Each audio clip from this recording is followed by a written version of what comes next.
Mr. Speaker, last night the BBC revealed the Foreign Office knew the extent of Narendra Modi's involvement in the Gujarat massacre that paved the way. Does the Prime Minister agree with his diplomats in the Foreign Office that Modi was directly responsible, and just what more does the Foreign Office know of his involvement in this grave act of ethnic cleansing?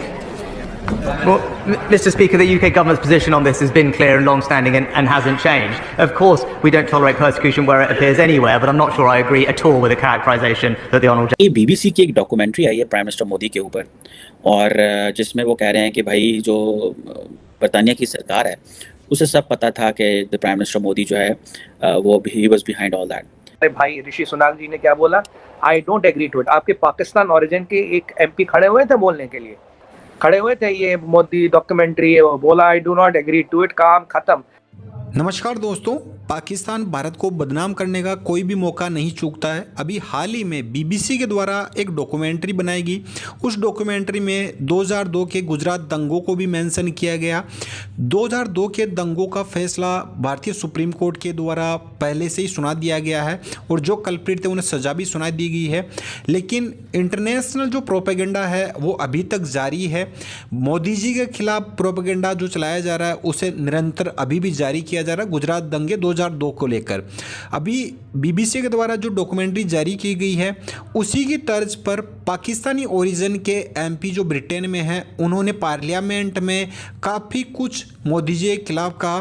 तो ऋषि सुनक जी जो Indian origin है उन्होंने उसका मुंह तोड़ जवाब दिया और उसे बेसलेस बोला।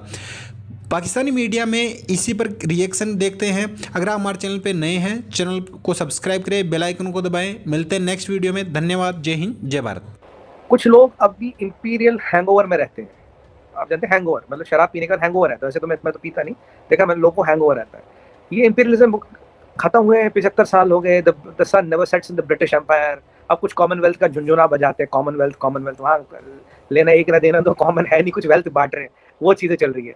अब ये जो कॉलोनियल माइंडसेट है, इंपीरियल हैंगओवर और एक कॉलोनियल ये कॉमनवेल्थ का जो ख्वाब है, जो एक इल्यूजन है, जो मिराज है, उस दुनिया में जो रहते हैं वो थोड़ा वक्त से पीछे चलते हैं। अब कुछ चीज़ों पर बात करें फैक्ट्स में।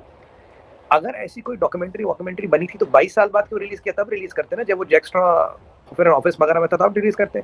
जब सेशंस कोर्ट ने, हाई कोर्ट ने, एसआईटी ने, सुप्रीम कोर्ट ऑफ इंडिया ने क्लीन चिट दे दिया। जब 22 साल इन्वेस्टिगेशन चला उन्होंने क्लीन चिट दिया। जब कांग्रेस के टाइम 2 आउट ऑफ 2/3 इन्वेस्टिगेशन चला, कांग्रेस की सरकार थी, तब क्लीन चिट मिला, सब चीज़ों का फैसला हो गया। जब ये सारी चीज़ें सेटल हो गई तब बीबीसी जागता है और कहता मैं अपने 2 कॉरेस्पॉन्डेंट भेज देता हूँ, वो जाके जांच करेंगे, वो जाके डॉक्यूमेंट्री बनाएंगे। देखिए बीबीसी का टीआरपी नेटफ्लिक्स से कम कर दिया, ये ठीक है। अब ऐसी चीज़ें टीआरपी के लिए थोड़ा फायदा होती है, लोग सब्सक्रिप्शन लेंगे, देखेंगे। अब वैसे भी बीबीसी की साइट खोले तो नीचे चिट्ठा लिखा था, भाई साहब कृपया हमें कुछ पैसे दें। मतलब अब बीबीसी ब्रिटिश ब्रॉडकास्टिंग कॉर्पोरेशन, मैं तो कहता हूँ बीबीएससी ब्रिटिश बीएस कॉर्पोरेशन, तो ऐसे तो उनकी हालत होगी आज की डेट में। अब चीमा साहब मतलब आपके कहने का मतलब है, बीबीसी के कहने का मतलब है हिंदुस्तान की पुलिस, हिंदुस्तान की जुडिशरी, हिंदुस्तान का इन्वेस्टिगेशन, हिंदुस्तान की law and order institute, Hindustan का पूरा यंत्र तंत्र could not find for 22 years what 2 correspondents went to ground and they cooked up something and they could find. And who gave them that jurisdiction? Who gave them that authority? उनका लोकई क्या, उनकी औकात क्या, उनका मतलब क्या?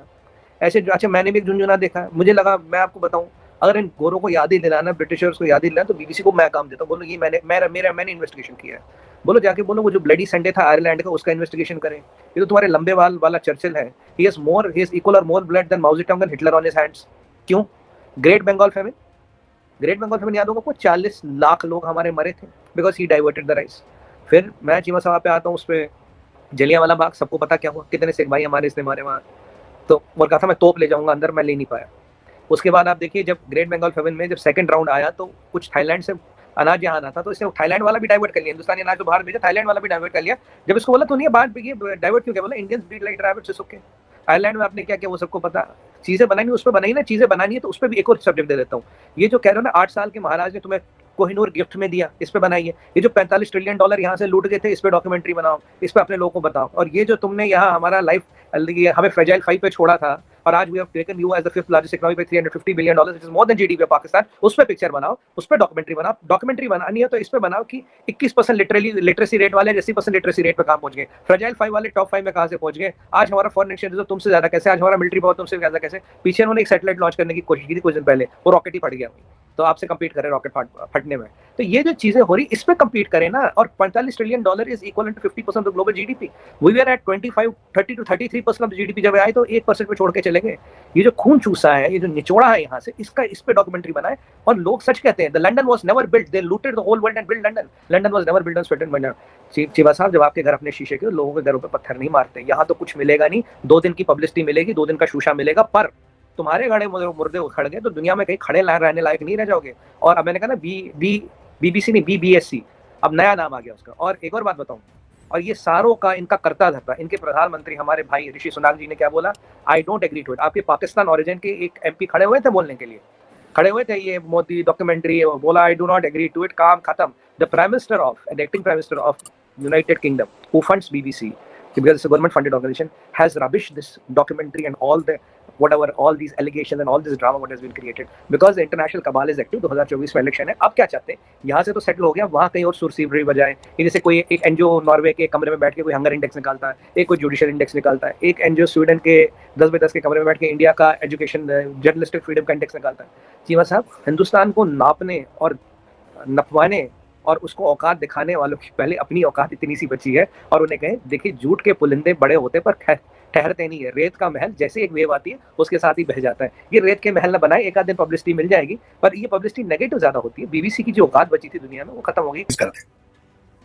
अब दूसरा उसमें आरजू, मैं अक्सर ये कहना चाहता हूँ, मेरे खिलाफ जाती तौर पर मैंने देखा है बहुत ज्यादा बैशिंग होती है ऑनलाइन भी, और अक्सर जो है खासकर पाकिस्तान की तरफ से ये कहा जाता है कि शायद मैं पाकिस्तान बैशिंग करता हूं, पाकिस्तान के खिलाफ बोलता हूं। It is not possible. Pakistan मेरी मदरलैंड है, मैं उसके खिलाफ क्यों बोलूंगा? मैं उस सिस्टम के खिलाफ हूं जो इसको 76 साल से तबाह करने के करीब लेके जाता रहा। हाँ, दूसरी तरफ ये कुछ लोग ये बात करते हैं कि शायद I am leaning towards Bharat India. मैं बिल्कुल, मैं भारत, अगर पाकिस्तान मेरी मां है, अगर मेरी मादरे मिल्लत है, तो भारत मेरी मासी है। मैं उसके खिलाफ से इतनी नफरत क्यों करूंगा भाई? सदियों से हम इकट्ठे रह रहे हैं। दुनिया में वाहिद ऐसे कुछ लोग हैं जिनका डीएनए, कल्चर, फूड, मिजाज, सोचें बिल्कुल एक जैसी हैं। वो कौन है? वो हमारे भारतीय भाई। और मैं स्ट्रिक्टली बिलीव इस चीज पे करता हूं कि आरजू कभी नफरत में इतने आगे ना चले जाएं कि वो आपको हर्ट करना शुरू कर दे। अब इस वक्त हम इस पॉइंट पे पहुंच चुके हैं नफरतों में कि हम अब वो चीजें हर्ट कर रही हैं, मुसलसल कर रही हैं, बिलखसूस पाकिस्तान को ज्यादा हर्ट कर रही हैं, क्योंकि हमारे एक तो डेमोक्रेसी का सिलसिला मुतासर रहा, उसके बाद करप्शन, नेशनलिज्म, मिसमैनेजमेंट, सारी चीजें हमारे पास हैं। भारत तो अपनी तरक्कियों में जा रहा है। आपकी जरूरत है इस वक्त, और मैं समझता हूं आज भी अगर देखा जाए कोई भी चीज इंपॉसिबल नहीं है। अगर आप रिलेशनशिप बेहतर करना चाहते हैं तो आप स्टेप लें। वहां से भी देखें, मैं ये जरूर मैं अप्रिशिएट करूंगा, वाजपेयी साहब अपनी बड़ी मुखालफत के बावजूद पाकिस्तान आए थे। मोदी साहब अपना बहुत बड़ा कैपिटल इक्विटी को दांव पे लगाकर पाकिस्तान आए थे। चीजों के हल मौजूद होते हैं।